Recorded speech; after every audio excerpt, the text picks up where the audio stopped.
আসসালামু আলাইকুম বন্ধুরা, কেমন আছেন সবাই? আলহামদুলিল্লাহ, আমি খুব ভালো আছি। আশা করি আপনারা খুব ভালো আছেন। আজকে আপনাদেরকে দেখাবো বাংলাদেশের কয়েকটি দর্শনীয় স্থানের মধ্যে অন্যতম একটি দর্শনীয় স্থান। এটি নারায়ণগঞ্জে অবস্থিত, নারায়ণগঞ্জের সোনারগাঁওয়ে। তো ঢাকা থেকে এটি হচ্ছে 33 কিলোমিটার দূরে। ঢাকার বিভিন্ন স্থান থেকে নারায়ণগঞ্জ যাওয়া যায়। গুলিস্তান থেকে অথবা সায়দাবাদ থেকে নারায়ণগঞ্জ যাওয়া যায়। নারায়ণগঞ্জের সোনারগাঁও অথবা মদনপুর বাস স্ট্যান্ডে নেমে যে কোনো সিএনজি বা অটোতে হচ্ছে তাজমহল বললেই তাজমহল বললেই যে কোনো অটো বা সিএনজি নিয়ে যাবে। সেক্ষেত্রে ভাড়া পড়বে, যদি রিজার্ভ করে নিয়ে যান তাহলে ভাড়া পড়বে 150 টাকা, আর যদি লোকালে যান তাহলে ভাড়া পড়বে 60 থেকে 70 টাকা। তো এটা হচ্ছে নারায়ণগঞ্জের তাজমহলের প্রবেশপথ। দেখুন, এটা হচ্ছে তাজমহলের প্রবেশ গেট। তো নারায়ণগঞ্জে কয়েকটি দর্শনীয় স্থান রয়েছে, এর মধ্যে পানামনগর, সোনারগাঁও জাদুঘর এবং বাংলার তাজমহল। তো চাইলে আপনারা একদিনেই ঘুরে আসতে পারেন। তো আমি যে দিনটিতে গিয়েছিলাম সেটি হচ্ছে ছিল শনিবার। সকালবেলা খুব বৃষ্টি নামতেছিল, দেখিয়ে বুঝতে পারতেছেন খুব বৃষ্টি ছিল। তো এটা হচ্ছে তাজমহলের টিকিট কাউন্টার।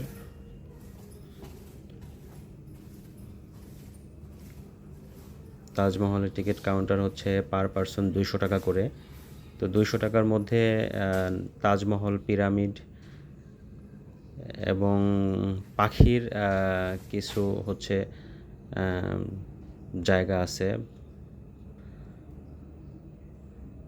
তো চাইলে পাখি খুব কাছ থেকে দেখা যায়। তো এই সবগুলোই হচ্ছে এক টিকিটের মধ্যে। প্রতিদিন তাজমহল খোলা থাকে সকাল 8টা থেকে শুরু করে সন্ধ্যা 6টা পর্যন্ত। তো দেখুন,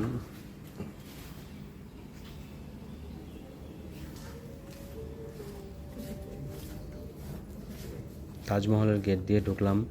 তো গেটে ঢুকতেই স্বাগতম, ভালোবাসার তাজমহল একটি বড় ছবি রয়েছে। তো মূলত পৃথিবীর মধ্যে সবচেয়ে বড় আশ্চর্যজনক যে তাজমহল হচ্ছে দিল্লিতে, ভারতের দিল্লিতে, যেটা আমি গত বছর গিয়েছিলাম। তো দিল্লির সম্রাট শাহজাহান তার বিবি মমতাজকে ভালোবেসে দিল্লির তাজমহল বানিয়েছিল। আর বাংলাদেশের এই বাংলা তাজমহল বানিয়েছে হচ্ছে বাংলাদেশের স্বনামধন্য ব্যবসায়ী, চলচ্চিত্রকার এহসান মনি তার বিবি রাজিয়ার জন্য, রাজিয়াকে ভালোবেসে তাজমহল বানিয়েছে। দেখুন তাজমহলটি কত সুন্দর, অনেক সুন্দর তাজমহল। ছবিতে ভালো করে দেখলে বোঝা যাবে না, কিন্তু বাস্তবে অনেক জায়গা নিয়ে। 2003 সালে এই তাজমহলটি নির্মাণ কাজ শুরু হয় এবং 2008 সালে জনসাধারণের জন্য এটি উন্মুক্ত করা হয়, অর্থাৎ 5 বছর সময় লেগেছিল এই তাজমহলটি। তাজমহলের সামনে খুব সুন্দর পানির ফোয়ারা। আজকে বৃষ্টি নামতেছিল সকালবেলা, এই জন্য ওরকম মানুষ হয়নি, বাট বিকাল থেকে প্রচুর মানুষ হয় এখানে এই তাজমহল দেখার জন্য। ঢাকার আশেপাশে নারায়ণগঞ্জ সব জায়গা থেকেই মানুষ আসে এখানে তাজমহল দেখার জন্য। খুব সুন্দর তাজমহল, দেখেন। ভারতের তাজমহলের আদলে বাংলার এই তাজমহলটি করা। ভারতের তাজমহলের মতোই সুন্দর, তবে ভারতের তাজমহল অনেক বড়। এটা মিনি তাজমহল, এটাকে বলা হয় মিনি তাজমহল। তো এই তাজমহলকে সামনে রেখে একটু স্লো মোশনে ভিডিও করার চেষ্টা। যদিও বৃষ্টি নামতেছিল, যখন বৃষ্টি বেশি নামতেছিল তখন ভিডিও করতে পারিনি। যখন অল্প বৃষ্টি হয়েছিল তখন ভিডিও করেছিলাম। বৃষ্টি হয়েছে তাতে কী হয়েছে, ভিডিও তো থেমে থাকবে না। তো জায়গাটা খুবই সুন্দর। সকালবেলা এসেছিলাম আর বৃষ্টি ছিল, এজন্য মানুষ ছিল না। মানুষ থাকলে হয়তো ভিডিও করা যেত না মানুষের জন্য। খুব নীরব ছিল, স্তব্ধ ছিল।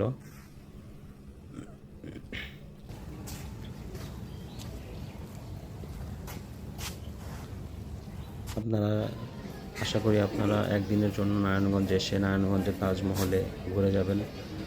তো তাজমহলের গেটের বাইরেই ছিল 7 কালারের চা, তাজমহলের ঠিক গেটের বাইরেই। তো 7 কালারের চা কয়েকবার খাওয়া হয়েছে সিলেট শ্রীমঙ্গলে। লাস্ট সিলেটে গিয়ে 7 কালারের চা খেয়েছি। কালার কয়টা? একটা, দুইটা, তিনটা, চারটা, পাঁচটা, ছয়টা, 7টা কালার। তো এখানে 7 কালারের চায়ের দাম নিয়েছিল 100 টাকা। সিলেটে এরকমই 80 টাকা, 90 টাকা, 100 টাকা, বিভিন্ন দোকানে বিভিন্ন দাম। তো ঢাকায় কয়েকটা জায়গাতে 7 কালারের চা পাওয়া যায়। উত্তরা এলাকাতে পাওয়া যায়, মাস্কাট প্লাজার অপোজিটে। তো এই চাটা একটু ঠান্ডা ছিল, বাট খেতে অনেক মজা ছিল। তো আপনারা এখানে আসলে চাটা মিস করবেন না। তো আজকের ভিডিও এই পর্যন্তই। ভালো থাকবেন সবাই, ধন্যবাদ। সবাই ভালো থাকবেন, ধন্যবাদ। আসসালামু আলাইকুম।